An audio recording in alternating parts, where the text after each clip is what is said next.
আপুনি যেতিয়া সঁচাকৈ সত্যটো বুজি পাই যাব যে ঈশ্বৰে মোক আৰু খং নকৰে, ঈশ্বৰ মোৰ লগত আছে, ঈশ্বৰে মোক ক্ষমা কৰিলে, আপুনি লিখি ল'ব পাৰে, আপুনি কেতিয়াও আৰু সেই পাপবোৰ কৰি ফূৰ্তি নাপাব, আপুনি পবিত্ৰতাত খোজকঢ়া আৰম্ভ কৰিব।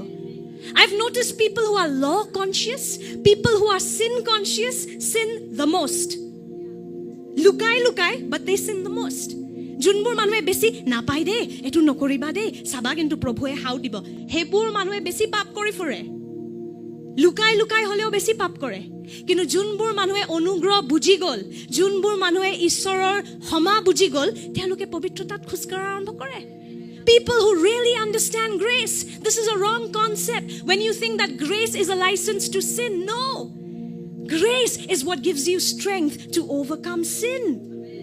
অনুগ্ৰহে আপোনাক পাপ কৰিবলৈ সহায় নকৰে, অনুগ্ৰহে আপোনাক শক্তি দিয়ে যাতে আপুনি পাপক হৰাব পাৰে। Amen? And so we're going to understand this today. How important is the resurrection of Jesus Christ? We always talk about the crucifixion, but we don't talk about the resurrection. People prefer hanging Jesus on the cross even today. We don't talk about the empty cross and the empty grave. Itiao manubure ক্ৰুজৰ কথাটো আমি পাতো, কিন্তু হে খালি cruise আৰু খালি কবৰটোৰ কথা আমি নাপাতো। But if you don't believe in the resurrection, church, do you know that you're not saved? আপুনি যদি পুনৰুত্থানৰ ওপৰত বিশ্বাস নকৰে, আপুনি জানেনে যে আপুনি পৰিত্ৰাণ পোৱা নাই? Sorry. We're going to understand today 1 Corinthians. Go with me to 1 Corinthians 15, verses 14 to 20. 1 Corinthians 15. প্ৰথম কৰিন্থিয়া 15 অধ্যায় 14 পৰা 20 পদ। Shall we read together? Shall we read together? 1, 2, 3. Look at what Paul says. How important is the resurrection of Jesus? যীশু খ্ৰীষ্টৰ পুনৰুত্থান কিমান দৰকাৰী পৌলুসে কেনেকৈ লিখে চাওক। Let's read together. 1, 2, 3. And if Christ has not been raised, then all our preaching is useless and your faith is useless. Do you hear that? If you don't believe in the resurrection of Jesus, you being a Christian is meaningless. And us having a Sunday service is meaningless.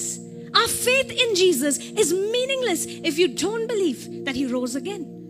আপুনি যদি বিশ্বাস নকৰে যে যীশুৰ পুনৰুত্থান হৈছে, আপুনি যিমানে খ্ৰীষ্টিয়ান হওক, যিমানে মণ্ডলীয়া হওক, আপোনাৰ বিশ্বাসৰ একো মূল্য নাই বুলি পৌলুসে কৈছে। আমাৰ প্ৰচাৰৰ একো মূল্য নাই যদি আমি যীশুৰ পুনৰুত্থানৰ ওপৰত বিশ্বাস নকৰো। And we apostles, shall we continue? We apostles would all be lying about God, for we have said that God raised Christ from the grave. But that can't be true if there is no resurrection of the dead. And if there is no resurrection of the dead, then Christ has not been raised. And if Christ has not been raised, then your faith is useless and you are still guilty of your sins. In that case, all who have died believing in Christ are lost. And if our hope in Christ is only for this life, we are more to be pitied than anyone in the world. But in fact, Christ has been raised from the dead.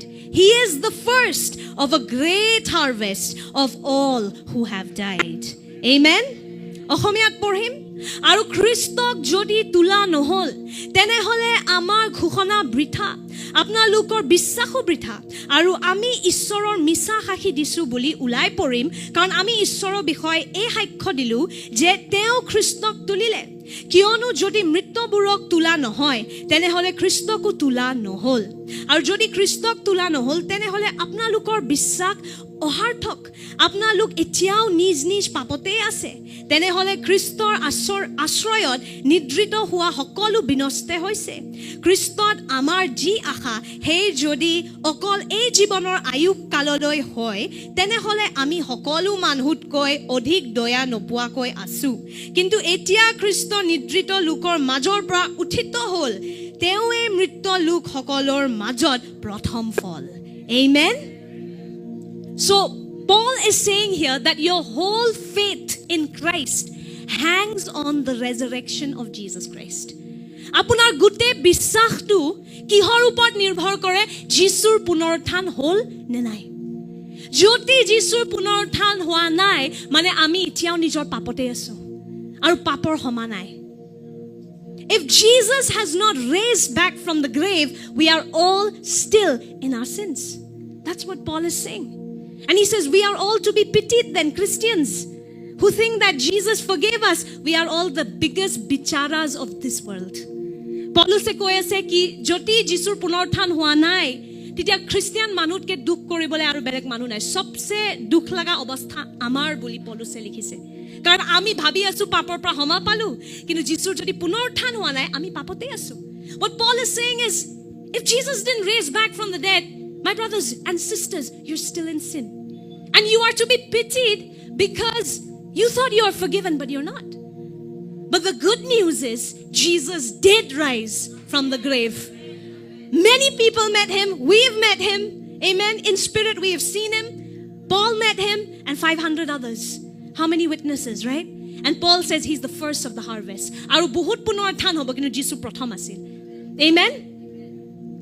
Again, I'm just showing you how important resurrection is. Then I'll come to why it matters for us. Amen. Moi dekhai asu prothom apunak kiman dorkari hoy punorthan. Romans 10:9. See, many of us think if we just believe in the cross, we are saved. Is that what the Bible says?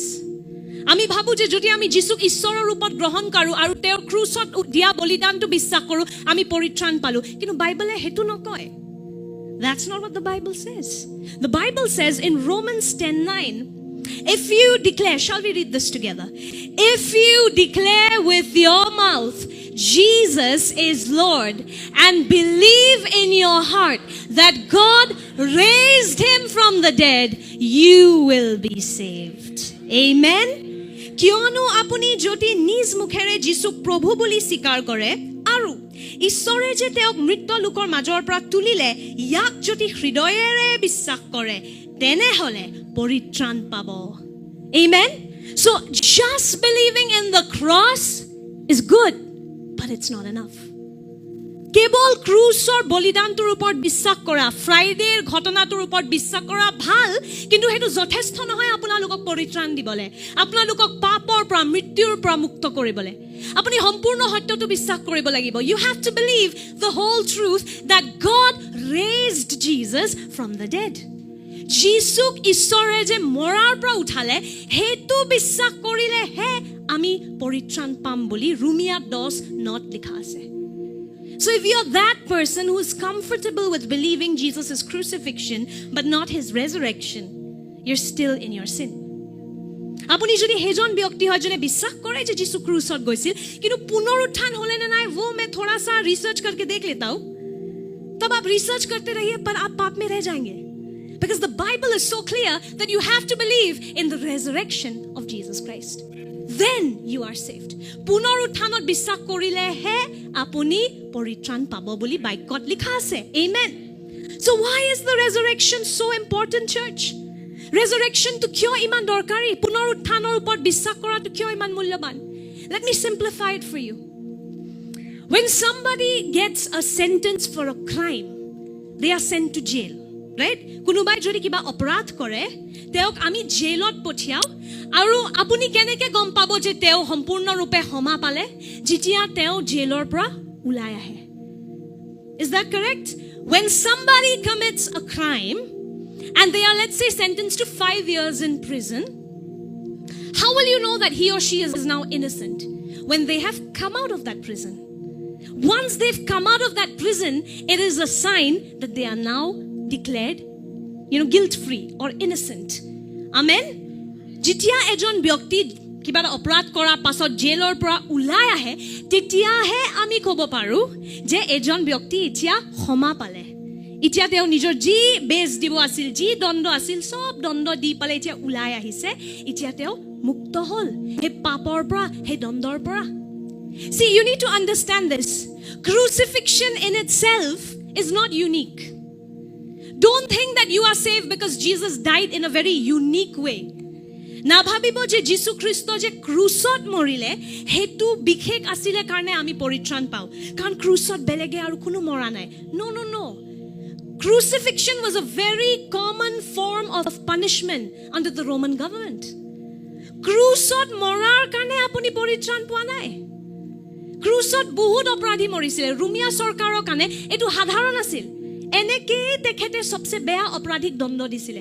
Jesus was not the only one to be crucified. You remember that? Along with him there were two other men who were crucified. আৰু দুইজন পুৰুষক যিশুৰ লগত ক্ৰুচত দিয়া গৈছিল. So crucifixion is not the unique thing that saves you. But you know what declares that you are saved? The resurrection. ক্ৰুচত যোৱাৰ কাৰণে আপুনি ক্ষমা পালে বুলি কথা নাই. হে পুনৰ উত্থানটো এটা প্ৰমাণ হয় যে আপোনালোক আৰু মই ক্ষমা পালো. Amen.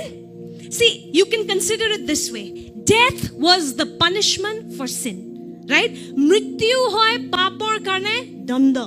So Jesus Christ যেতিয়া ক্ৰুচত মৰিলে যদি আজিও মৰা থাকিলেতেন মানে পাপৰ যোনটো দণ্ড সেন্টেন্সটো হেতু সম্পূৰ্ণ হোৱা নাই. আৰু আমি এতিয়াও পাপতে আছো. You have to understand it this way. If death is the punishment for sin, and if Jesus was still dead, that means still now he's still in jail. And he's not innocent. And if he's not innocent, we are not innocent. যদি তেওঁ ইতিয়াও মৰা আছিল মানে তেওঁ আজিও জেলৰ ভিতৰত সোমাই আছে হে মৃত্যুৰ জেলটোত আৰু আমি সব তেওঁৰ লগত হে জেলটোতে সোমাই আছো আমাৰ কোনো পাপৰ পৰা ক্ষমা পোৱা নাই. But because he's out of the grave, it's a sign that the sentence is over. The death sentence is over. The punishment is complete. Amen. Karon kobortu etia khali hol. Etia ami praman pao je Jesu Christoi amar dondo bur sampurno rupe lole aru etia kobortu khali. Amen. Khali matlab sentence finished. See, you can say it this way.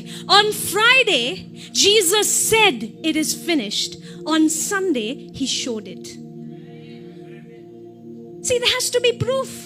There has to be proof that it is finished. How do we know it is finished? Because he's out of the jail. Jesus Christ Friday dinakon koisile samapto hol. Kinu deobaৰৰ দিনা তেও আমাক দেখুৱাই দিলে যে সা হসাকে সমাপ্ত হল জেলটো খালি কবৰটোৱে যোনটোৱে সব কয়দীবোৰক ৰাখি আছিল হেতু এতিয়া খালি হৈ গল. Amen. Are you understanding, church? You don't have to live with this fear anymore. Am I forgiven? Am I really forgiven? The proof is the empty cross and the empty grave. Not the empty cross, the empty grave. খালি কবৰটো প্ৰমাণ হয় যে আপুনি আৰু মই যদি যিশুৰ ওপৰত বিশ্বাস ৰাখিছো আমি সম্পূৰ্ণ ৰূপে ক্ষমা কৰা গলো. Amen.